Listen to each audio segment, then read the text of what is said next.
to my channel, News Swastik.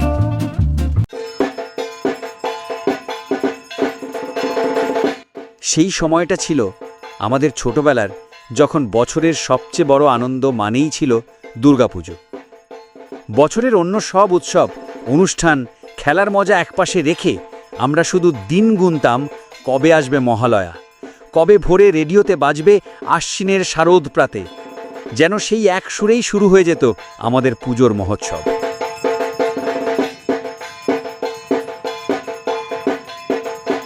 ভোর ভোর উঠে কানে বাজত রেডিওর শব্দ। আমার বাবা মাটির উনুনে দুধ বসাতেন, আর আমরা ভাই বোনেরা লেপ মুড়িয়ে বসে থাকতাম। রেডিওতে যখন ভূপেন হাজারিকা বা বীরেন্দ্রকৃষ্ণ ভদ্রের কণ্ঠে দেবী বন্দনা বাজত, আমার মনে হতো দেবী দুর্গা সত্যিই নেমে আসছেন আকাশ থেকে। গায়ের লোম খাড়া হয়ে যেত সেই শব্দে।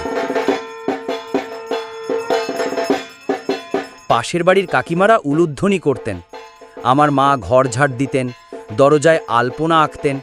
পুরো গ্রাম জুড়ে যেন এক অদ্ভুত আলো আর আনন্দ নেমে আসত।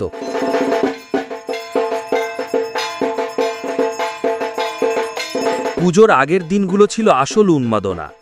বাজারে গিয়ে নতুন জামা কাপড় কেনা, মোড়ের দর্জির দোকানে ভিড়, কাকু জামাটা অষ্টমীর আগে চাই, এই হট্টগোলে পাড়া মহল্লা মুখর থাকত।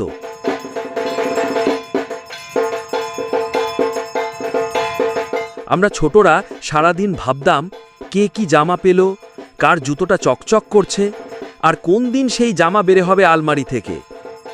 মা সবসময় বলতেন, মহাষষ্ঠীর আগে নতুন জামা পরা যাবে না। তখন আমরা রাগে গোমড়া মুখে থাকতাম, তবু মনের ভিতর টকবক করে ফুটতো আনন্দ।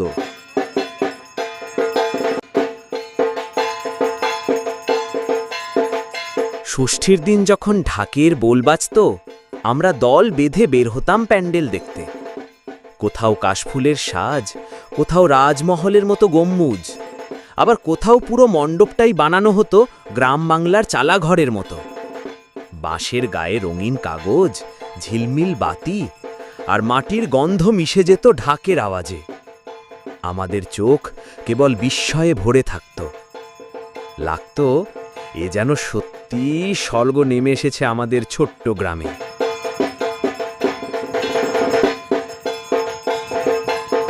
আমাদের গ্রামের পুজোয় ঢাকের আলাদা জাদু ছিল। বড়শি দিয়ে ঝোলানো মোটা ঢোল, ঢাকিদের গলায় লাল গামছা, আর তাদের তালে নাচা নাচা হাত। ধুনুচি নাচ হতো সপ্তমীর রাতে। আমার পিসি কাকিমারা ধুনুচি হাতে নাচ শুরু করতেন। আমরা বাচ্চারা হাততালি দিয়ে উল্লাস করতাম। কখনো ধুনুচি থেকে স্ফুলিঙ্গ ছিটকে পড়ত, তবুও তাদের মুখে হাসি লেগেই থাকত। মনে হতো এই মুহূর্তটাই আসল দুর্গাপুজো।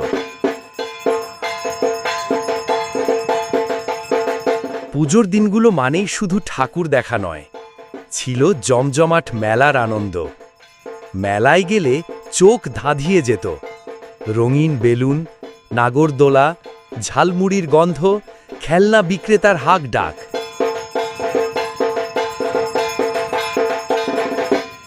আমরা বন্ধুদের সাথে হাত ধরে দৌড়ে যেতাম নাগরদোলার লাইনে। ওপরে উঠলেই পুরো গ্রামটা ঝলমল করে চোখে পড়ত।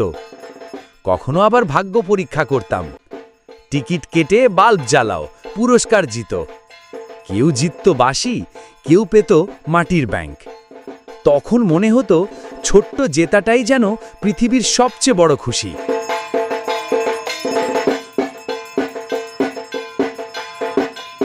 রাত বাড়লে মেলার ভিড় আরও জমে উঠত। আমরা এক হাতে খেলনা আর এক হাতে চটপটি নিয়ে আড্ডায় মেতে থাকতাম বন্ধুদের সাথে। হাসি ঠাট্টায় সময় কেটে যেত, কবে রাত গভীর হয়ে গেছে টেরই পাওয়া যেত না। সন্ধ্যারতি শেষ হলে প্রসাদ বিলি হতো। চাল ভাজা, নারকেল নাড়ু, লুচি সবজি, এই খাবারগুলোর স্বাদ আজও জিভে লেগে আছে। আমরা লাইন দিয়ে দাঁড়িয়ে থাকতাম আর চুপিসারে ভাবতাম, আশা করি এবার বড় লুচিটা আমার হাতে পড়বে। একবার তো কি হয়েছিল, প্রসাদের হাঁড়ি উল্টে গিয়ে সবার গায়ে ছিটকে পড়ল। মুহূর্তেই হাহাহি করে উঠল পুরো মাঠ। তবু নতুন করে আবার রান্না হলো আর সবাই খেয়ে উঠল তৃপ্তির হাসি মুখে।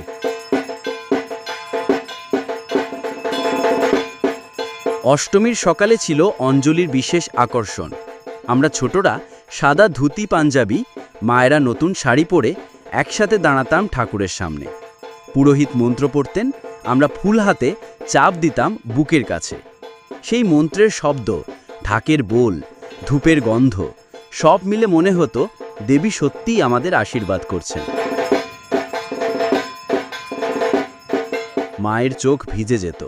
আমি কিছু না বুঝে শুধু তাকিয়ে থাকতাম তার দিকে।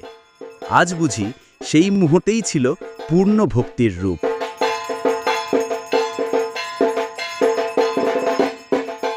আমাদের গ্রামে পুজোর সময় যাত্রাপালা হতো।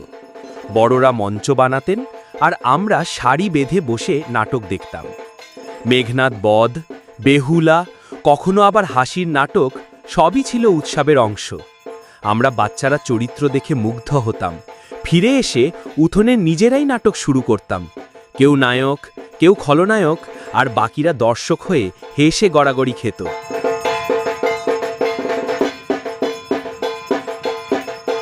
নবমী রাত মানেই আলোর সমুদ্র। পুরো গ্রাম ভুলে যেত বাজি ফোটার শব্দে। আমরা ছোটরা হাত ফুলকি, চকলেট বোমা নিয়ে মাতামাতি করতাম।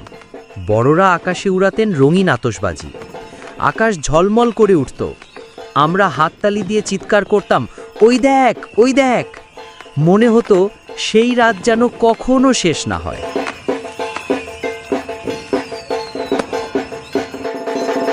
কিন্তু সব আনন্দের শেষে আসতো একটাই দুঃখ, দশমীর বিদায়। ঠাকুর ভাসানোর সময় আমরা ছোটরা কাঁদতাম। মায়ের আঁচলে চোখ মুছতে মুছতে বলতাম, মা, দুর্গা আবার কবে আসবে?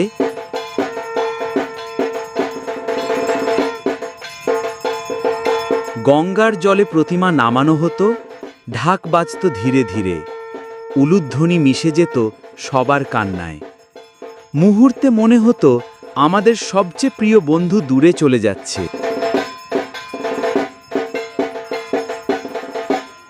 দশমীর রাতে বাড়ি ফেরার পথে পুরো গ্রামটা কেমন যেন ফাঁকা হয়ে যেত।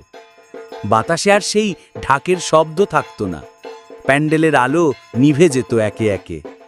আমাদের মনে হতো, আহা, এত বড় আনন্দ এত তাড়াতাড়ি শেষ হয়ে গেল। তবু মনের ভেতর গোপনে জমতে থাকতো নতুন প্রতীক্ষা, আসছে বছর আবার হবে।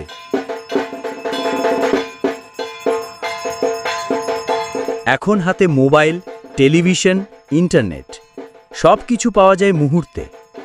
তবু সেই শৈশবের দুর্গাপুজোর আনন্দ, সেই ঢাকের তালে দুলে ওঠা মন, অঞ্জলির ভিড়ে হারিয়ে যাওয়া মা বাবার হাত, প্রসাদের হাড়ি ঘিরে হাসি তামাশা, বন্ধুদের সাথে বাজির উল্লাস, এসব আর ফিরে পাওয়া যায় না।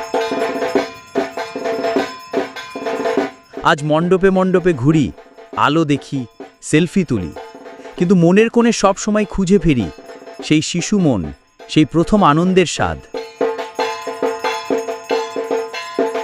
দুর্গাপূজা শুধু একটা উৎসব নয়, এ আমাদের শৈশবের রঙিন ক্যানভাস, যেখানে আঁকা আছে হাসি, কান্না, উচ্ছ্বাস আর স্মৃতির অমলিন ছবি। আপনাদের শৈশবের পূজার আনন্দ কেমন ছিল আমাদের কমেন্টে জানাবেন।